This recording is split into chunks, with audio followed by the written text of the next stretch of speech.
Muito bem, meu querido irmão, minha querida irmã, estamos de volta para mais uma reflexão que também possui um ponto de partida da nossa liturgia diária, sem menosprezar aquele tema que estamos falando, o qual tematizei como o casamento nas bodas, o casamento em Caná, as bodas de Caná da Galileia. Mas a liturgia traz para nós hoje uma mensagem, queridos, que desde muito cedo, não eram 4 horas da manhã, eu já estava lendo essa liturgia, meditando um pouco, né? Tentando interiorizá-la, porque antes que esta reflexão, meditação, esta palavra chegue a você, ela precisa chegar a mim. E todos os dias, por mais que algumas vezes já tenha lido um determinado texto, e você já sabe que eu não vim começar a ler Bíblia na Igreja Católica. Desde cedo, desde muito criança, eu já tenho, e eu creio que a providência de Deus, aprove a providência de Deus conceder-me essa graça. Por mais que eu chegue hoje perante um texto que eu já li várias vezes, muitas vezes, mas é necessário que a cada volta, a cada passada por aquele mesmo ponto, por aquele mesmo texto, eu pergunte-me. E aí, neste caso, eu já preciso dar um passo a mais. Pergunte-me à luz do que a igreja ensina.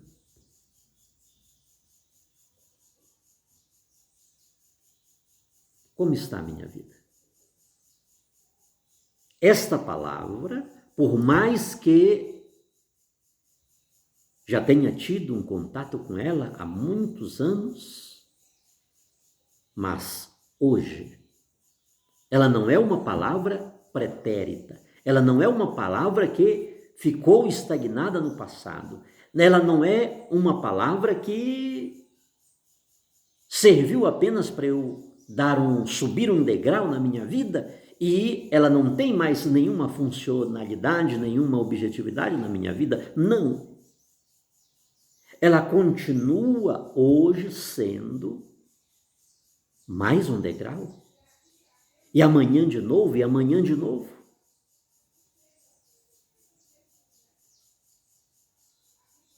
Ela se constitui para mim, e penso que deveria também constituir-se para você, o degrau de uma grande escada. Uma escada que não tem o objetivo de chegar aos céus, no sentido de ostentação, de imponência, de grandeza, de colocar-nos acima de quem quer que seja. Não. Mas é uma escada, sim, que tem o objetivo de levar-nos a Deus.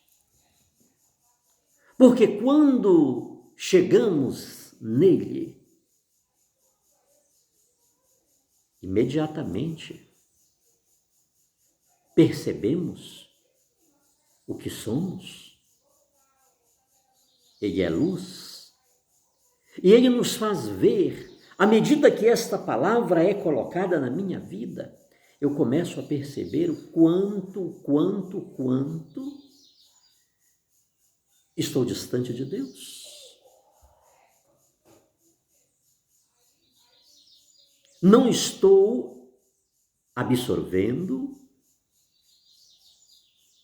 o seu ensinamento, o seu querer, a sua vontade. E como disse, desde muito cedo estava refletindo sobre esta palavra. Do que adianta o homem ganhar o mundo todo? Do que adianta o homem construir cidades, torres, pirâmides fortes, se ele vem a perder a sua alma? Não esqueça, a nossa primeira leitura é Gênesis capítulo 11, do 1 ao 9, que fala sobre aqueles homens que, saindo do Oriente, encontraram uma planície e disseram: vamos parar aqui. Vamos cozinhar tijolo,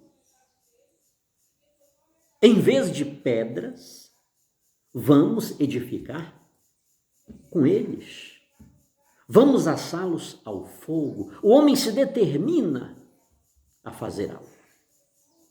Mas depois de tudo isso, novamente eles entram em consenso e dizem: vamos construir uma cidade e uma torre que chegue aos céus. Este pensamento me veio claro a partir do evangelho de hoje. Do que adianta o homem construir cidades e torres, ganhar o mundo todo? De que adianta o homem, qual o objetivo daquela cidade, daquele zigurate? O próprio texto vem dizer, já que há uma só língua na terra e todos falam as mesmas palavras, aqui é o ponto. Vamos construir uma grande edificação e vamos mandar, vamos governar.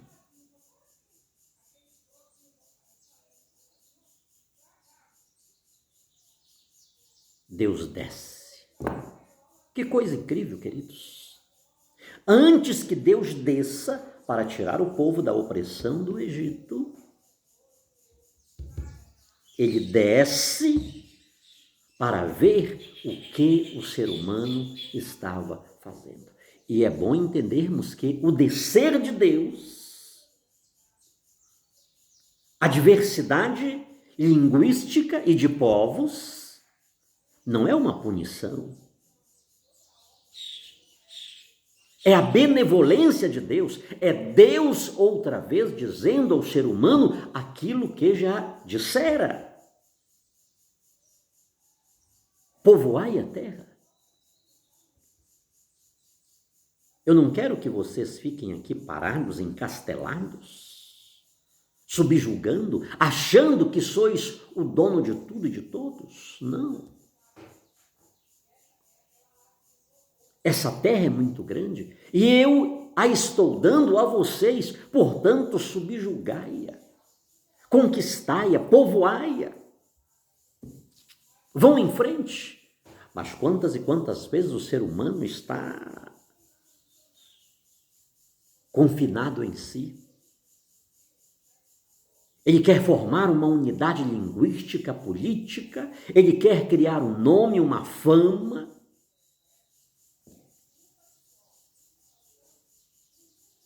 Ele não quer aceitar o plano de Deus, que é o ir. O próprio Senhor Jesus diz: ide por todo o mundo. Mas o ser humano, ele tem medo do diferente, tem medo do novo. Ele tem medo daquela terra que ele não conhece, como Deus falou a Abraão: sai da tua terra e da tua parentela a uma terra que te mostrarei.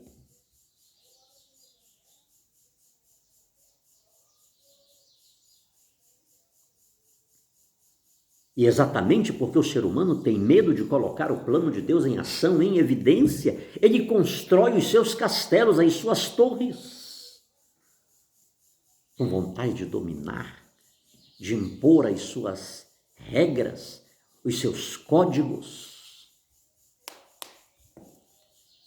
De que adianta o homem ganhar o mundo inteiro, inclusive mandar no mundo, mas se ele perde a sua alma? Ah, queridos irmãos, quantas e quantas pessoas já perderam a sua alma? Quantos cristãos, quantos cristãos, quando eu olho e eu mesmo vejo-me no meio desta, eu não sei se é entre aspas, ou se é necessário tirar as aspas, e afirmar no meio desta guerra cristã,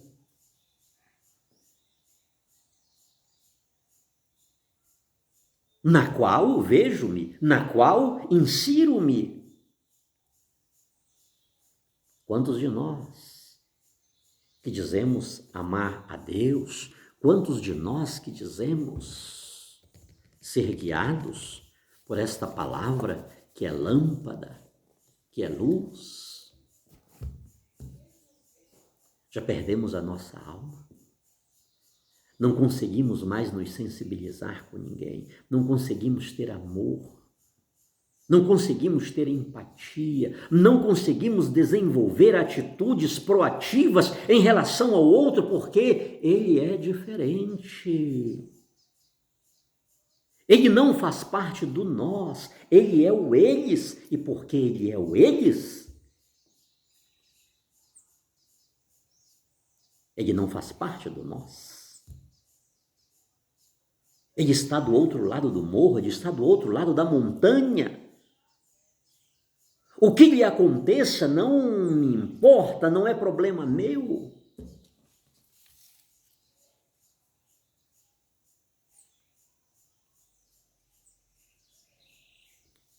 O que adianta o homem ganhar o mundo inteiro?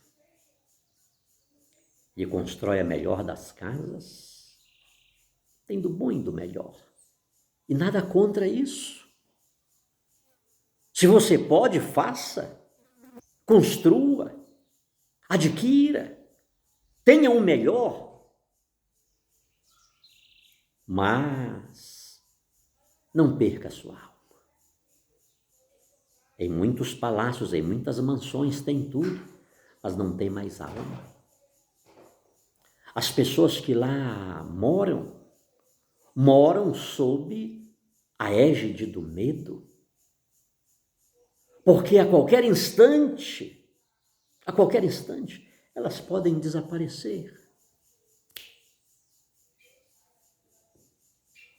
Porque sabem que ali está estabelecido um império que governa, que manda,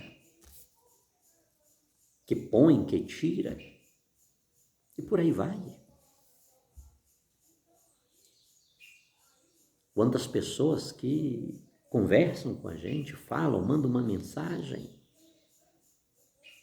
Eu tenho, inclusive, falar em mandar mensagem, eu tenho que passar para vocês um número de celular novo, é 24 99329 0196. 24 DDD 9 9329 0196. Tá?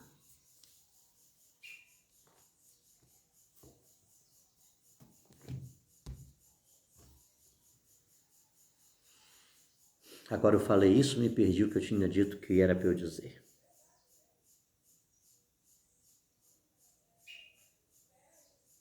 Tá bom, vou parar por aqui.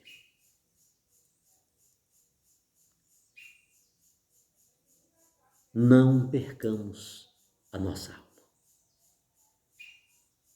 No meio das nossas aquisições, no meio dos teres, não percamos a nossa alma. Cuidado com as nossas edificações, com as nossas torres, com os nossos castelos. O que tem de cristão hoje que não mais tem alma. Já perdeu a sua alma há muito tempo. O outro é o outro, eu sou eu. E sobre... não, para lá mesmo. Tenhamos cuidado. Não deixemos. Aliás, uma palavra para nós, cristãos católicos. Exatamente por pertencermos à Igreja Una, Santa, Católica e Apostólica. Por nos considerarmos filhos de Maria Santíssima, não deixemos que nada, e que por nada, e que por nenhum ódio, venhamos perder a nossa alma. Ela enfrentou tudo isso. E ela escutou aquelas palavras do seu filho: Pai, perdoa-lhes, porque não sabem o que fazem. Não esqueçamos, ela estava junto à cruz do seu filho. Ela estava lá, coladinha à cruz. Ela escutou essas palavras. Ela escutou o seu filho dizer também para ela: isso serve para você, minha mãe. Perdoa essas pessoas aqui que estão fazendo o que estão fazendo comigo. Mas não são apenas elas. Elas são o braço que faz o trabalho sujo. Por trás deles, por trás dessas pessoas, tem outras.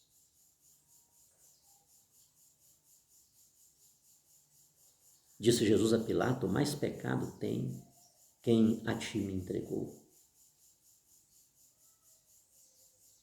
Perdoa eles também, mãe.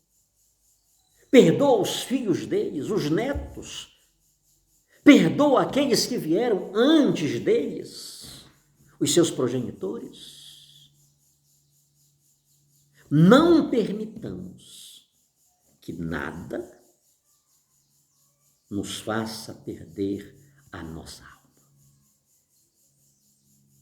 Paremos de construir torres, cidades, edificações para subjugar, para oprimir, para reter. Não tenhamos medo do outro, do diferente, do não conhecido. Escutemos aquela palavra original de Deus: povoai a terra, crescei, multiplicai. Avante! Vamos desbravar o mundo que está diante de nós. E esse mundo que está diante de nós, ele pode muito bem começar por nós mesmos, que já perdemos a alma, inclusive em relação a nós, inclusive em relação àqueles que estão próximos de nós.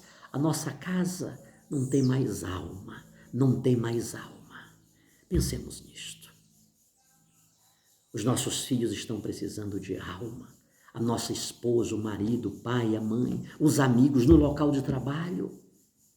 É a melhor das empresas. O ferramental é de primeira, é tecnologia de ponta.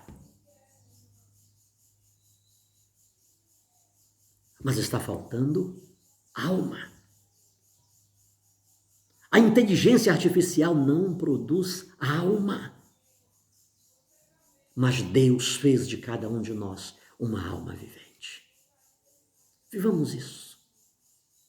Sobre todos nós a bênção desse Deus Todo-Poderoso, que é Pai, Filho e Espírito Santo.